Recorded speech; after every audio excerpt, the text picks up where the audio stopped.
अस्सलाम वालेकुम दोस्तों, I hope you all are doing well. तो यहाँ पर मैं कॉलेज आने के लिए रेडी हो गई थी। तो फिर साथ ही साथ यहाँ कॉलेज से आने के बाद मुझे स्टडी करनी थी, अपनी कुछ प्रिपरेशन करनी थी टेस्ट की, तो मैं वो कर रही थी। लेकिन यहाँ पर ये दोनों जो है मेरे टेबल पर बैठी हुई थी और मुझे तंग कर रही थी, तो मैंने इनको उतारा। उसके बाद अपनी स्टडी स्टार्ट की और साथ ही साथ कुछ वीडियो शूट की। तो ये साथ ही मैं अपनी वीडियोज़ वगैरह भी शूट कर लेती हूँ स्टडी करते हुए, इंस्टाग्राम वगैरह के लिए क्लिप्स वगैरह शूट कर लेती हूँ। तो ये सारी शूट हो रही थी, तो मैंने सोचा किसी में से व्लॉग का क्लिप भी निकाल लेती हूँ। तो फिर यहाँ पर मैंने कुछ स्क्रिप्ट भी लिखी और साथ ही साथ अपना जो टेस्ट वगैरह था अकेडमी का वो भी याद किया। और फिर इतने में अकेडमी जाने का भी टाइम हो गया था और फिर मैं रेडी हो गई। उसके लिए मैंने ये वाला अबाया वेयर किया, मतलब जो अबाया जिसमें मैं ज़्यादा कंफर्टेबल होती हूँ, मतलब हिजाब में मुझे सबसे ज़्यादा बेस्ट जो है अपना ये वाला हिजाब लगता है। इसमें मैं बहुत ज़्यादा कंफर्टेबल होती हूँ और बाहर जो है मुझे इसको पहनने में बहुत ज़्यादा कंफर्टेबल महसूस होता है। और उसके अलावा ये परफेक्ट है, इसमें इजी रहता है। तो मैंने ये वाला अबाया वेयर किया। बाकी जो दूसरा स्कार्फ वगैरह होता है वो बनाने में टाइम लगता है, पिन्स लगानी पड़ती हैं और फिर उसको सेट करना पड़ता है। तो जब मुझे लेट हो रही होती तब भी स्पेशली मैं यही अबाया पहनती हूँ। तो अकेडमी से आने के बाद आज हमारे मेहमान आने थे गाँव से। अकेडमी से आने के बाद मैं काफ़ी ज़्यादा मसरूफ़ हो गई थी। हम लोग बिरयानी रेडी कर रहे थे, तो उसी में लगे हुए थे और फिर ये सब रेडी हुआ। और बिरयानी की रेसिपी की तो यहाँ पर नीड नहीं थी, क्योंकि मैंने इस चैनल पर काफ़ी मरतबा बिरयानी की रेसिपी शेयर की आप लोगों के साथ। काफ़ी रेसिपीज़ शेयर की बिरयानी की, हैदराबादी बिरयानी और हर तरह की बिरयानी की रेसिपी शेयर की। तो मैंने सोचा कि उसकी नीड नहीं होगी और वैसे भी मेरे पास टाइम नहीं था, बहुत कम टाइम में हमने ये रेडी करना था। तो फिर हम यही सब कुछ रेडी कर रहे थे जल्दी जल्दी से, तो मैंने ये शूट नहीं किया। बाकी बनने के बाद जो है मैंने हल्का हल्का इसका शूट ले लिया। ये कस्टर्ड रेडी किया था और ये बिरयानी और रायता वगैरह, मतलब जो भी लवाजमात है मेहमानों के लिए वो हमने जितना हो सका फटाफट से कर ली, क्योंकि अचानक से हमें पता चला था कि मेहमान आ रहे हैं। हमें पहले इन्फॉर्म नहीं था कि वो आने वाले हैं। तो फिर हमने जल्दी जल्दी में जितना रेडी हो सका, मतलब जो कुछ था घर में उसी से बस जल्दी से जो कुछ रेडी किया उनके लिए कर लिया और सारी बिरयानी वगैरह जो बना ली। और फिर जो है हमने उनको सर्व की और उन्होंने खाना खाया। तो यहाँ पर रात में जो है काफ़ी ज़्यादा आधी रात को हम काफ़ी टाइम तक बातें करते रहे, उठे रहे। तो आधी रात में जो है वो फिर बारिश स्टार्ट होगी। पूरा दिन गर्मी थी और फिर रात में जो है इतनी अच्छी बारिश हो गई और इतना अच्छा मौसम हो रहा था और इतनी तेज़ बारिश हो रही थी, तो मैंने सोचा कि ये भी रिकॉर्ड कर लूँ।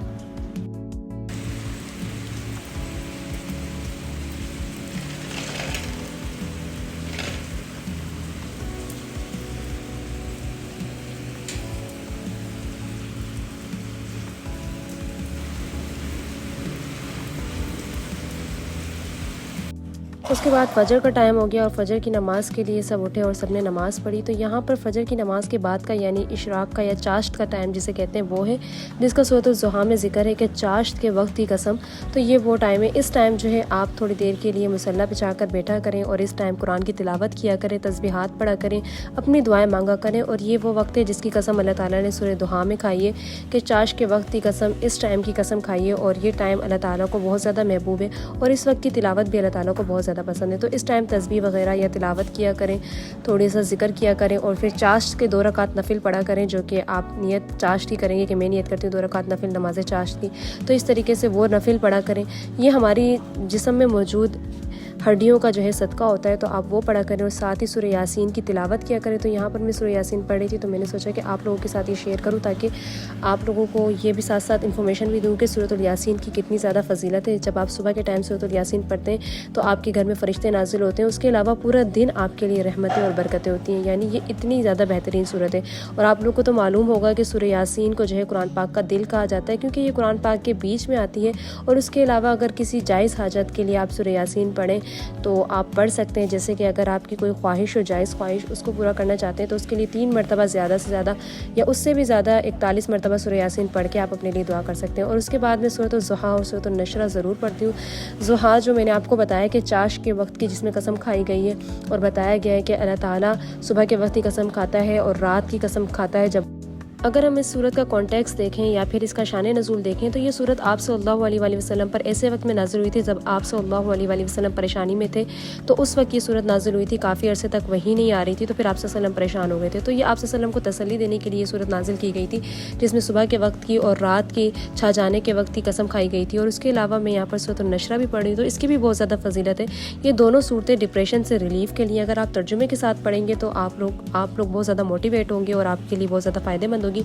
और अगर आप डिप्रेशन में होंगे तो आपको ऐसा लगेगा कि अल्लाह ताला आपको तसल्ली दे रहे हैं। और ये बहुत खूबसूरत सूरतें और इसकी बहुत ज़्यादा फजीलत है। तो कोशिश किया करें कि ये सूरतें ज़रूर पढ़ा करें सुबह के टाइम, और सूरत यासीन भी पढ़ा करें, और उसके अलावा कुरान की तिलावत किया करें। सुबह की जो तिलावत है, सुबह के टाइम जो तिलावत की जाती है, अल्लाह ताला को ये तिलावत बहुत ज़्यादा पसंद है सुबह के टाइम की। तो आप कोशिश किया करें कि वो भी किया करें और ज़िक्र भी किया करें, और फिर 2 रकात नफिल पढ़ के बेशक आप सो जाएं, लेकिन 8 बजे तक सोना चाहिए। उससे ज़्यादा सोना जो है वो अच्छा नहीं होता, क्योंकि घर के काम होते हैं और दिन के टाइम जो है सोना ठीक बात नहीं होती। मतलब 12 बजे कलोला जो लिया जाता है वो तो ठीक होता है, लेकिन उसके अलावा जो टाइम वेस्ट करते हैं लोग, 9-10 बजे तक सोए रहते हैं, 12 बजे तक सोए रहते हैं, तो ये ठीक नहीं होता।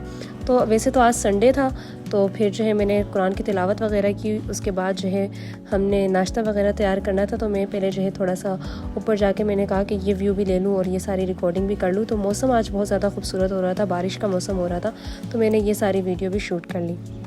तो रात को पूरा टाइम जो है वो बारिश होती रही। उसके बाद से ये मौसम इतना ज़्यादा खूबसूरत हो गया था और बादल जो है इस तरीके से छाए हुए थे और इतना प्यारा लग रहा था, तो मैंने ये सारी रिकॉर्ड कर लिया। और आम आँख से जितनी मतलब प्यारा लगता है उतना जो है कैमरा रिकॉर्ड नहीं कर पाता। अल्लाह ताला की खूबसूरती के नज़ारे इतने खूबसूरत होते हैं कि दिल को सुकून आता है जब हम ये सब कुछ देखते हैं और इतना खूबसूरत नज़ारा देखते हैं, आंखों को ठंडक मिलती है। तो सुबह के टाइम जो है इस तरीके से रूफ़ पर आया करें या फिर बाहर निकला करें, इस तरह के अल्लाह के कुदरत के नज़ारों को देखा करें, और उसके अलावा जो है मौसम को एंजॉय किया करें, ना कि घरों में बंद होकर रह जाया करें। बाकी यहाँ पर हुरैरा को जो है ज़ुनैरा ले लेके फिर रही थी, जो कि हमारे घर मेहमान आई थी, और ज़ुनैरा और हुरैरा दोनों सारा टाइम खेलते रहते हैं। तो मैंने साथ में इनकी भी रिकॉर्डिंग कर ली। फिर मुझे अपना टेस्ट याद करना था, वो याद किया। उसके बाद फिर मुझे एकेडमी जाना था और फिर वहाँ गई, और फिर उसके बाद आने के बाद हमने शाम में चाय वगैरह बनाई, तो मैंने उसकी भी रिकॉर्डिंग कर ली। और ये चाय वगैरह हमने मतलब मेहमानों को भी सर्व की और ख़ुद भी खाई। शाम के टाइम अक्सर हर घर में चाय बनती है। और फिर ये जो है हमारी कज़न का मतलब बिल्ला है, इसका नाम काकुले है, और ये अक्सर मेरी वीडियोस में आता है, मैंने आप लोगों को दिखाया होगा। तो हम इनके घर गए थे, तो मैंने इसकी ये वीडियो रिकॉर्ड की थी। और ये बहुत ज़्यादा इनोसेंट है और थोड़ा सा लेज़ी है, वीडियो में बहुत कम आता है, वीडियो नहीं शूट करवाता। तो फिर मैंने अपना सबक याद किया और उसके बाद मुझे वीडियो रिकॉर्ड करनी थी अपने दूसरे चैनल के लिए, वो रिकॉर्ड की और मैं उसके लिए तैयार हुई और मैंने कुछ वीडियो शूट की या रिकॉर्ड की। तो ये रिकॉर्ड करने के बाद फिर मुझे एडिट करनी थी, तो फिर मैं तो यहाँ पर मैंने थोड़ी सी किरत की क्लासेस ली, कुरान क्लासेस, और फिर मैंने अपनी वीडियो एडिट की, तो वो मैंने शूट नहीं किया, तो यहीं तक शूट हुआ।